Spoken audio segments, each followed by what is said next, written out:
Subscribe ചെയ്തിട്ടില്ലാത്തവർ subscribe button click ചെയ്യുക. അതോടൊപ്പം തന്നെ ബെൽ ഐക്കണും പ്രസ് ചെയ്യുക.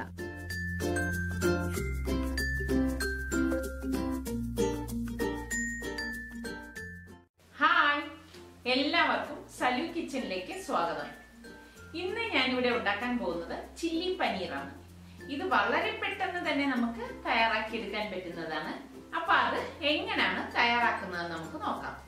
ചില്ലി പനീർ ഉണ്ടാക്കാൻ വേണ്ടിയിട്ട് ആദ്യം തന്നെ ഞാനിവിടെ ഒരു ടൊമാറ്റോ എടുത്തിട്ടുണ്ട്. ചെറിയൊരു ടൊമാറ്റോ ആണ് എടുത്തിരിക്കുന്നത്. പിന്നെ 5 വറ്റൽ മുളക്, ഒരു ഉണ്ട വെളുത്തുള്ളി, അതായത് ഒരു 10-15 അല്ലി വെളുത്തുള്ളി വരും. ഇത് ഇത്രയും കൂട്ടിയിട്ട് കുറച്ച് വെള്ളം ഒഴിച്ച് ഇതൊന്ന് വേവിച്ചെടുക്കണം. ഒരു പാത്രം എടുത്തിട്ട് ഈ എടുത്തിരിക്കുന്ന വറ്റൽ മുളകും വെളുത്തുള്ളിയും ഈ ടൊമാറ്റോയും കൂടി ഇതിലേക്ക് ഇട്ടിട്ട് കുറച്ച് വെള്ളം ഒഴിച്ച് വേവിച്ചെടുക്കാം. ഞാൻ ടൊമാറ്റോ ഇതുപോലെ ഒന്ന് കട്ട് ചെയ്തിട്ടാണ് ചെയ്യുന്നത്. ഇത് വേവിക്കുമ്പോൾ വെള്ളത്തിൻ്റെ അളവ് കൂടരുത്.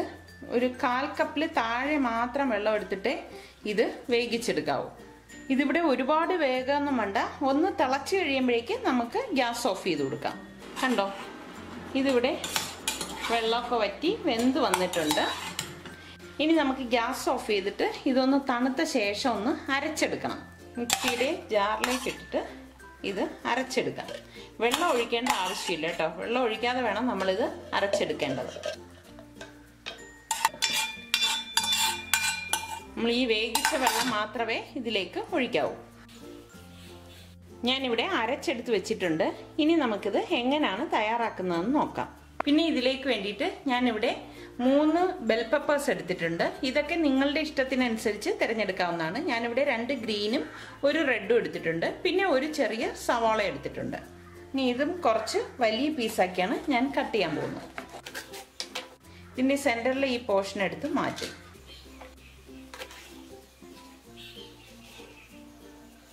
കണ്ടോ, ഈ ഒരു സൈസിലാണ് ഞാൻ കട്ട് ചെയ്തെടുക്കുന്നത്.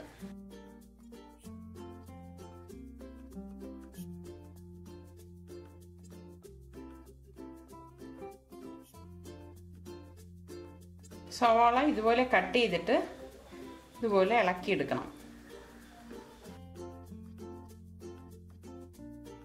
ഇനി ഇതെല്ലാം ഒരു ബൗളിലേക്ക് മാറ്റാം. പനീർ ഞാനിവിടെ 500 ഗ്രാമിൻ്റെ പനീറാണ് എടുത്തിരിക്കുന്നത്. കുറച്ച് വലിയ പീസാക്കിയാണ് ഞാൻ ഇതിലേക്ക് കട്ട് ചെയ്തിടുന്നത്. ഇതൊക്കെ ഓരോരുത്തരുടെ ഇഷ്ടത്തിനനുസരിച്ച് ഇതിൻ്റെ വലിപ്പം കട്ട് ചെയ്തെടുക്കാം.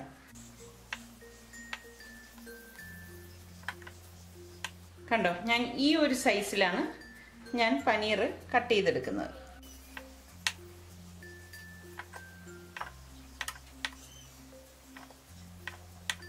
പനീറെല്ലാം ഞാനിവിടെ കട്ട് ചെയ്തെടുത്ത് വെച്ചിട്ടുണ്ട്. ഇനി ഈ പനീർ കോട്ട് ചെയ്യാനുള്ള മാവ് തയ്യാറാക്കാം. ഒരു ബൗൾ എടുത്തിട്ട് ഇതിലേക്ക് 4 ടേബിൾ സ്പൂൺ മൈദ മാവ് അല്ലെങ്കിൽ ഓൾ പർപ്പസ് ഫ്ലോർ ഇട്ട് കൊടുക്കാം. ഇനി ഇതിലേക്ക് 2 ടേബിൾ സ്പൂൺ കോൺഫ്ലോറും 1 ടീസ്പൂൺ കുരുമുളക് പൊടിയും പാകത്തിനുള്ള ഉപ്പും ഇട്ടിട്ട് ഇതൊന്ന് മിക്സ് ചെയ്ത ശേഷം കുറച്ച് വെള്ളം ഒഴിച്ച് ഇതൊന്ന് ഇളക്കി കൊടുക്കാം. കുറച്ച് ലൂസാക്കി വേണം നമ്മളിത് മിക്സ് ചെയ്തെടുക്കേണ്ടത്. ഒരുപാട് ലൂസും ആകരുത്, ഒരുപാട് കട്ടിയാകരുത്. അതായത് നമ്മൾ ഈ പനീർ ഇതിലേക്ക് ഇടുമ്പോൾ ഈ മാവ് കോട്ട് ചെയ്ത് നിൽക്കത്തക്ക രീതിയിൽ വേണം ഈ മാവ് മിക്സ് ചെയ്തെടുക്കേണ്ടത്.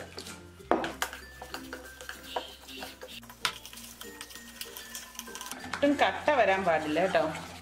ഈ ഒരു പരുവത്തിൽ നമ്മളിത് മിക്സ് ചെയ്തെടുക്കണം. പനീർ ഇട്ട് ഞാൻ കാണിച്ചു തരാം. ഒരു പനീർ നമ്മൾ ഇതിലേക്ക് ഇട്ടിട്ട് കണ്ടോ, ഈ രീതിയിൽ വേണം നമ്മളിത് കോട്ട് ചെയ്തെടുക്കേണ്ടത്. ഇനി നമുക്കിത് ഫ്രൈ ചെയ്തെടുക്കുന്നത് എങ്ങനെയാണെന്ന് നോക്കാം. പനീർ ഫ്രൈ ചെയ്തെടുക്കാൻ ആവശ്യത്തിനുള്ള ഓയിൽ ഒരു പാൻ എടുത്തിട്ട് അതിലേക്ക് ഒഴിച്ചു കൊടുക്കാം. എണ്ണ ഇവിടെ ചൂടായി വന്നിട്ടുണ്ട്. ഇനി നമ്മൾ ഈ മാവ് കോട്ട് ചെയ്ത പനീർ ഇതിലേക്കിട്ട് ഫ്രൈ ചെയ്തെടുക്കാം.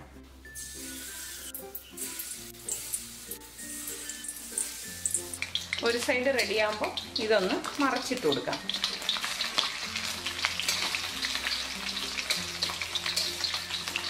ഒരുപാട് നേരം ഇത് കിടന്ന് ഫ്രൈ ആവേണ്ട ആവശ്യമില്ല.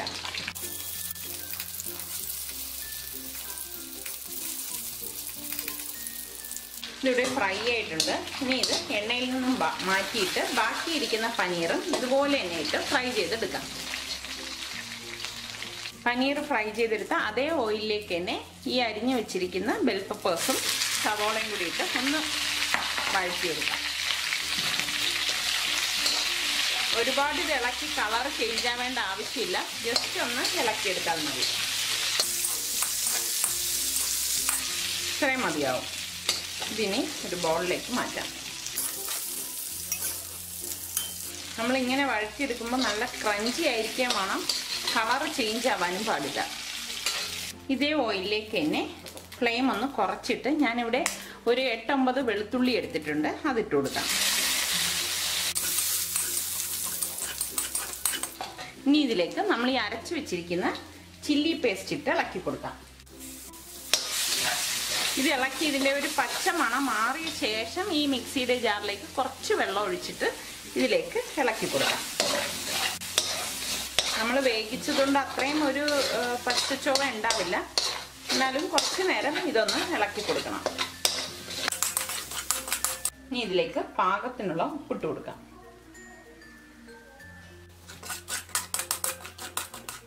ഈ മിക്സിയുടെ ജാറിലേക്ക് കുറച്ച് വെള്ളം ഒഴിച്ചത് ഇതിലേക്ക് ഒഴിച്ചു കൊടുക്കാം. ഇനി ഫ്ലെയിം ഒന്ന് കൂട്ടി കൊടുക്കാം. ഇനി ഞാൻ ഇതിലേക്ക് 2 ടേബിൾ സ്പൂൺ വിനാഗിരിയാണ് ഒഴിച്ചു കൊടുക്കുന്നത്. നിങ്ങൾക്ക് സോയാ സോസ് വേണമെങ്കിൽ അത് ഒഴിക്കാം. ഞാൻ ഇതിലേക്ക് സോയാ സോസ് അല്ല, വിനാഗിരിയാണ് ഇതിലേക്ക് ഒഴിച്ചു കൊടുക്കുന്നത്.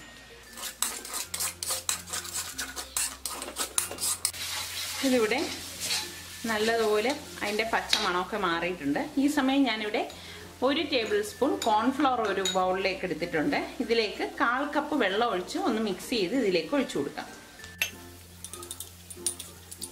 കട്ടയില്ലാതെ ഇതൊന്ന് ഇളക്കി കൊടുക്കണം.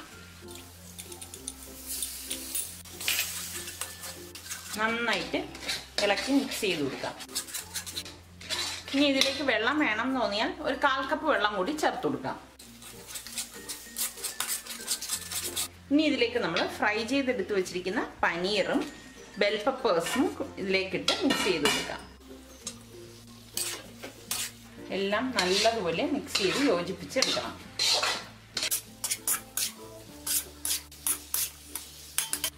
ഫ്ലെയിം ഒന്ന് കൂട്ടി വെച്ചിട്ട് വേണം ഇത് മിക്സ് ചെയ്ത് യോജിപ്പിക്കേണ്ടത്. ഇനി ഇത് ഗ്യാസ് ഓഫ് ചെയ്തിട്ട് സെർവിങ് പ്ലേറ്റിലേക്ക് മാറ്റാവുന്നതാണ്. ഞാനിനി ഇതൊന്ന് ടേസ്റ്റ് ചെയ്തിട്ട് പറഞ്ഞുതരാം.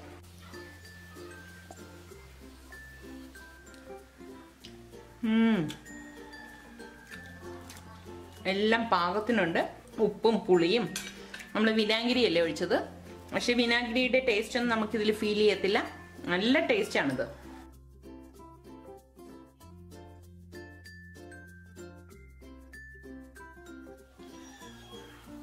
വളരെ പെട്ടെന്ന് തന്നെ ഉണ്ടാക്കിയെടുക്കാൻ പറ്റുന്ന ചില്ലി പനീർ ഇവിടെ തയ്യാറായി. ഇത് നമുക്ക് ചപ്പാത്തിയുടെ കൂടെ നാനിന്റെ കൂടെ ഒക്കെ കഴിക്കാൻ പറ്റിയതാണ്. വളരെ ടേസ്റ്റിയാണ്. നിങ്ങളിൽ സബ്സ്ക്രൈബ് ചെയ്തിട്ടില്ലാത്തവരുണ്ടെങ്കിൽ സലു കിച്ചൺ സബ്സ്ക്രൈബ് ചെയ്യുക. അതോടൊപ്പം തന്നെ ബെല്ലൈക്കണും പ്രസ് ചെയ്യുക. ബെല്ലൈക്കൺ പ്രസ് ചെയ്താൽ മാത്രമേ നിങ്ങൾക്ക് കറക്റ്റ് നോട്ടിഫിക്കേഷൻ എത്തത്തുള്ളൂ. പിന്നെ നിങ്ങൾ ഇത് ഉണ്ടാക്കി ഇഷ്ടപ്പെടുകയാണെങ്കിൽ ഇതിന്റെ ലിങ്ക് ഷെയർ ചെയ്യുവാനും ലൈക്ക് ചെയ്യുവാനും കമന്റ് ചെയ്യാനും മറക്കണ്ട.